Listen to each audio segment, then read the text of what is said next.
warahmatullahi wabarakatuh. Oke, kali ini saya akan langsung bergabung dengan Ibu Judis Joni yang ada di Bandung atau di Jakarta. Assalamualaikum Bu Judis. Assalamualaikum, Waalaikumsalam warahmatullahi wabarakatuh. Pak Afkar, apa kabar? Baik, alhamdulillah. Ya. Iya, iya, Buya, ketemu lagi. Saya senang sekali mendengarkan Buya ini, tapi kemarin karena masih dalam perjalanan, jadi nggak bisa fokus mendengarkannya.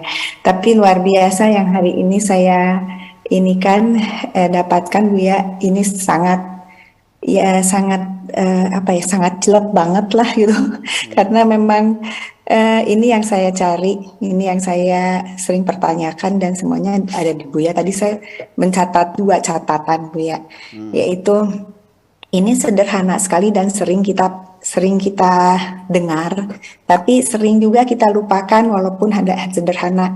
Jadi ciri-cirinya dari yang sudah mengenal Allah tidak hanya ditunjukkan dengan cara orang beribadah saja gitu, tapi bagaimana dia bisa mengimplementasikan dalam perilaku gitu. Itu yang perilaku khususnya mengeluh itu sangat tipis ya Bu ya. Kadang-kadang kita mengeluh, kita merasanya keluhan yang sedikit, ternyata itu sangat luar biasa, itu ternyata komplain terhadap Allah. Itu terima kasih, sangat terima kasih Bu ya, itu saya diingatkan. Kemudian tadi juga dijelaskan oleh Bapak Profesor, itu juga luar biasa, betul-betul pelajaran yang saya dapat dari Buya ini sangat membantu untuk saya menjalankan kehidupan, karena contoh-contohnya ini contoh-contoh yang sangat konkret untuk melaksanakan kehidupan gitu. Karena yang saya sudah pernah sampaikan ke Buya bahwa saya ini kan ada di 2 alam ya, alam Indonesia dan alam di sini gitu. Di sini tuh sangat banyak tontonan. Dulu saya sering sekali kalau saya di sini, apa benar nggak ya saya gitu. Kalau saya balik ke Indonesia saya juga mikir gitu, apa benar nggak ya saya gitu. Sekarang dengan kajian yang khususnya kalau saya bilangnya ini direct path lah, langsung menuju ke Allahnya gitu. Kita tidak stuck di ritual, walaupun sampai sekarang alhamdulillah Bu ya, ritual tetap saya jalankan. Tapi ketika saya mengenal ilmu ma'rifatullah ini, saya lebih confidence. Itu saya pada saat ini tidak ada terlalu banyak pertanyaan, hanya saya bersyukur dan berterima kasih bulan Ramadan ini betul-betul meramadankan diri saya untuk saya belajar ma'rifatullah dari Buya. Hanya itu aja Buya, terima kasih, dan terima kasih Profesor, tadi penjelasannya sangat mudah sekali dicernanya untuk lebih ke dalam praktek saya sehari-hari menjalankan diri saya sebagai manusia, sebagai makhluk spiritual yang sedang menjadi manusia, lagi belajar jadi manusia. Itu dia, saya justru dengan itu saya sangat menikmati agama pada saat ini. Terima kasih sekali Pak Afkar. Sama-sama. Itu saja Bu ya dari saya. Assalamualaikum. Waalaikumsalam. Saat ini berarti di Jerman ini ya? Oh iya. Di Jerman. Iya, tadi tentang mengenal ciri-ciri Allah. Ciri mengenal Allah itu tidak hanya dalam bentuk ibadah saja, tapi juga bagaimana sikap kita, perilaku kita. Itu juga merupakan bahwa kita memperlihatkan bahwa kita sudah mengenal Tuhan. Bagaimana Bu ya penjelasannya? Iya, jadi konsep ibadah sendiri, kita masuk dalam peribadatan. Sebelum kita masuk, coba kita bangun dulu persepsi, pemahaman tentang ibadah itu seperti apa secara utuh. Jangan ada kegamangan di tengah-tengah. Sebelum kita masuk, kita paham dulu. Kita mau ke Jerman, ya harus tahu Jerman itu di mana. Dikiranya Jerman itu sebelah baratnya Pleret, dikiranya. Jalan Palimanan. Iya ya, itulah banyak sekali orang beranggapan salah. Dikiranya ketika saya di Libya, dikiranya Libya itu dekat dengan Ka'bah, dengan Mekah. Pengen ketemu, ya naik pesawatnya 4 jam dari Libya ke Mekah mah. Ya nggak tahu kan, dengan tahu peta. Jadi kita sendiri sebabnya kenapa kita menjadi kacau balau, karena kita tidak bisa membangun persepsi yang seutuhnya. Iya, dengan segala konsekuensinya. Jadi begini, konsep besar saya bahwa istilah ibadah itu bahasa Indonesianya adalah pengabdian. Abada ya'budu ibadatan itu pengabdian. Kalau dia mengabdi kepada negara namanya abdi negara. Kalau mengabdi kepada uang namanya abdi uang. Kalau mengabdi kepada Allah namanya abdi Allah. Lalu seperti apa pengabdian itu? Ya semua gerak kita, ucapan kita, pikiran kita, perasaan kita, keringat kita, semuanya ditujukan untuk siapa? Jadi yang dimaksud dengan ibadah itu bukan ritual, tapi nanti menjadi masalah. Kalau ibadah itu dalam artian bentuk kerjaannya, maka kita mengatakan sholat ibadah, puasa ibadah, zikir ibadah, dagangan kerja, ke kantor kerja. Nggak jelas nanti. Ujung pangkalnya nggak jelas. Jadi apa sih ibadah itu? Apa sih ibadah itu? Yang membedakan antara ibadah dan kerja adalah dunungan kita, majikan kita. Yang jadi majikan siapa? Majikanmu siapa? Allah. Maka ketika majikanmu Allah dan semua apa yang kau kerjakan untuk majikanmu, maka apapun yang kau lakukan itu semuanya ibadah. Termasuk kencingnya, beraknya, kentutnya juga itu semuanya ibadah. Tetapi kalau majikanmu bukan Allah, majikanmu adalah jabatan kekuasaan, sekalipun kau bagi-bagi duit, itu bukan sodakoh namanya.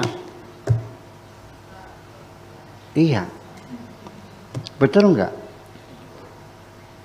Jadi sekalipun sholat kamu, haji kamu, kalau majikan kamu bukan Allah, ya bukan ibadah namanya. Itu saja persoalannya. Nah, jadi artinya bahwa saya melihat orang sederhana, tukang macul, tapi saya merasakan ini orang beribadah kepada Tuhannya. Dia menghitung sendiri mana yang halal, mana yang haram.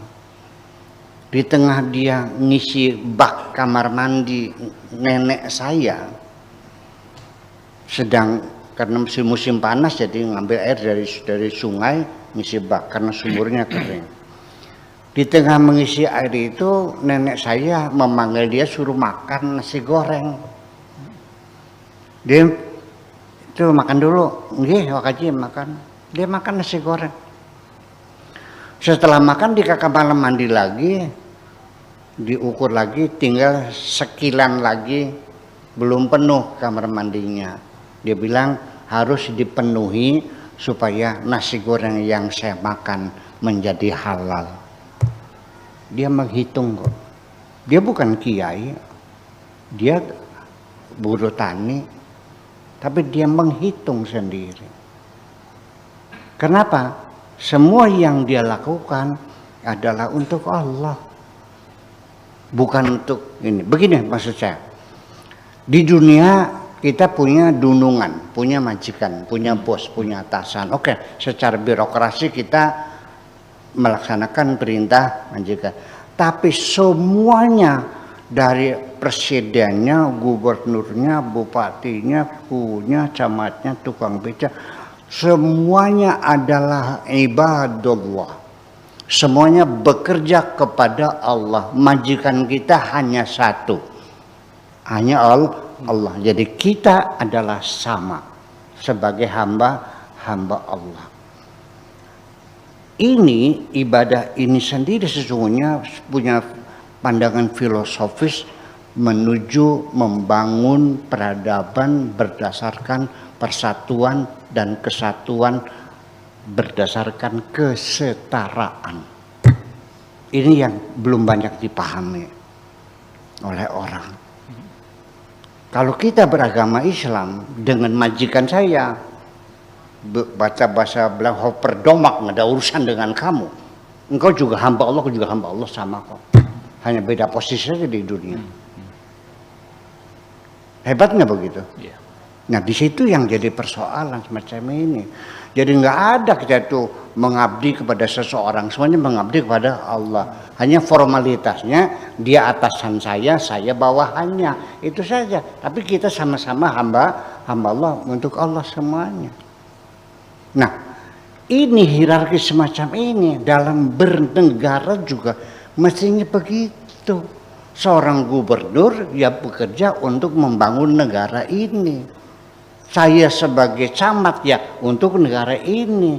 Saya gubernur bupati ya untuk negara ini. Jadi jangan Anda mempermainkan saya untuk kepentingan pribadimu. Ini semua untuk negara. Jadi semuanya kalau tujuannya sama, tidak mungkin kita berantem dong. Nah ini yang jadi persoalan, bahwa artinya bahwa mengenal Tuhan itu diimplementasikan dalam pengabdiannya, bahwa semua apa yang dilakukan adalah untuk Tuhan.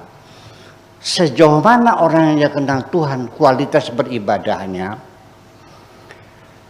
ketika saya membantu seseorang yang sedang susah ya karena belum makan atau karena sakit tidak bisa berobat. Kalau saya sudah mengenal Tuhan, maka dipastikan saya tidak akan pernah merasa menghutangi budi kepada orang lain. Dan saya tidak akan pernah menagih kebaikan saya. Dan saya tidak akan pernah merasa bangga telah berbuat baik kepada sesama. Karena semuanya itu, karena uang yang kau berikan kepada orang yang sakit itu adalah uang dari Allah. Yang menggerakkan hatiku membantu dia adalah Allah. Uang yang kau peroleh hasil kerja saya pakai tangan saya buatan Allah. Jadi di mana peran saya dalam melakukan kebaikan itu? Kalau saya sudah kenal Allah, saya akan meyakininya bahwa saya hanya sekedar menyampaikan titipan dari Allah kepada orang yang sedang susah itu. Ketika orang itu berterima kasih, saya katakan Anda salah alamat. Bukan berterima kasih kepadaku, berterima kasihlah kepada Tuhanmu. Sudah sampai ke situ belum, Kang Beno? Lah itu yang persoalannya. Tetapi nanti pada akhirnya kita juga jangan take it for granted, karena niat kita sudah baik, seperti terjamin akan dapat pahala, ya, dapat imbalan Tuhan. Pertama, orang yang sudah kenal Tuhan pasti dia tidak akan pernah mengharapkan imbalan apapun. Ya, I do it just because I love you. Ku lakukan ini karena ku mencintaimu. Itu yang jadi persoalan. Tetapi ingat lagi, saya ulang lagi supaya jangan lupa. Ini kita lagi cerita niat yang baik, persepsi yang benar. Sebelum kita melakukan sesuatu kita mesti paham dulu, karena akan menentukan kualitas. Sampai tidur juga kualitasnya berbeda. Ingat bahwa tidak semua niat baik kita itu mulus sampai akhir. Di tengah perjalanan kita dirampok dan kita tidak sadar. Oke, daripada saya bicara dengan bahasa filosofis muter-muter, saya kasih contoh aja deh, biar gampang memahaminya. Ada pengemis kurus kering datang ke sini, bergetar badannya saat menahan laparnya. Tuhan menggerakkan hatiku, tolonglah hambaku yang susah itu. Baik, sami'na wa ata'na. Baik, kutolong wahai Tuhanku. Saya ambil uang. Berapa ya wahai Tuhanku? Kasih 200.000. Iya kan? Di tengah saya akan menyerahkan uang itu, iblis datang. Tercium gak bau busuknya orang itu? Tercium. Itu lihat lalatnya, bawa penyakit. bau busuk, hampir mau muntah saya. Segera kasih uang, suruh dia pergi. Akhirnya saya kasihkan uang, nih silakan, udah. Saya bersodakoh atau ngusir orang? Musir orang. Dirampok gitu kok. Tulisannya mengusir orang, bukan sodakoh. Silakan nanti lihat di kitabmu, kejahatan, mengusir orang. Tidak semudah itu kehidupan ini. Saya juga sering, dan bukan katanya, digoda semacam itu. Karena ada orang lagi susah, ketika saya bantu, kebetulan lagi banyak tamu, saya disuruh oleh iblis, suruh membantu orang itu di depan tamu yang banyak, dihitung satu-satu. Saya mau bantu uang 2 juta. Saya hitung ratusan, 1, 2, 3, 4, 5, 6, 7, 8, 9, 10. Nih juta ya, 1, 2. Lagi pamer pada mereka, pengennya begitu. Saya katakan, nah, iblis masih cerdas aku daripada kamu ini, aku paham kok semuanya itu. Kita tiap hari, inna syaitana lakum aduwwum mubin, setiap hari kita berantem dengan mereka. Kadang-kadang kalah, kadang-kadang menang. Jujur aja deh, saya juga sering kalah kok. Iya, tapi kan dievaluasi lagi, kan begitu persoalannya. Tidak ada jaminan kita selalu menang. Bersiap-siaplah untuk menang dan bersiap-siaplah untuk kalah dalam kehidupan ini. Tetapi kekalahan itu adalah satu pelajaran penting bagi kamu. Terima kasih. Ya. Ibu Jody Sioni yang saat ini berada di Jerman. Demikian pemaparan dari Buya Syakur tentang mengenal Allah. Aktivitas kita, kerja kita, itu merupakan ibadah manakala semuanya didedikasikan hanya kepada Allah. Assalamualaikum warahmatullahi wabarakatuh.